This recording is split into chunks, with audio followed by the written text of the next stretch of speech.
Uma das outras perguntas, então, é sobre a influência do sono na nossa rotina alimentar e na nossa saúde como um todo, né? Então, quando a gente dorme demais, a gente pode ficar um pouco mais devagar, né? O nosso metabolismo pode ficar um pouco mais devagar e ao mesmo tempo a gente pode ficar com mais fome. Então, é bem importante modular essa questão do sono.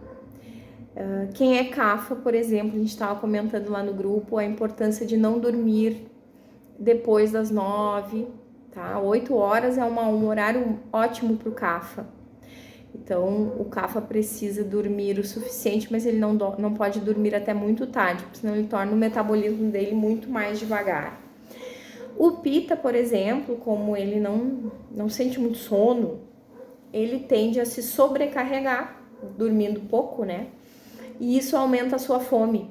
Ele vai acabar se descontrolando na questão da comida. Então, dormir entre 7, 8 horas, 8 horas e meia por dia é bastante importante. E cada uma de nós precisa saber a quantidade suficiente, tá? Eu, por exemplo, preciso dormir 8 horas. Menos que isso eu já vou ficando fadigada, né? Então, fica a pergunta para vocês: quanto tempo de sono vocês precisam dormir? E outra questão bem importante é a hora que a gente dorme. Às 10 horas da noite começa a produção da melatonina no nosso corpo.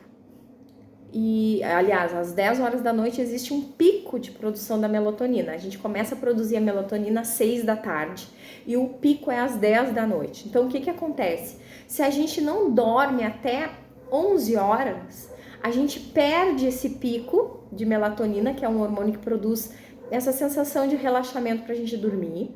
E esse pico só se dá de novo às 2 da madrugada.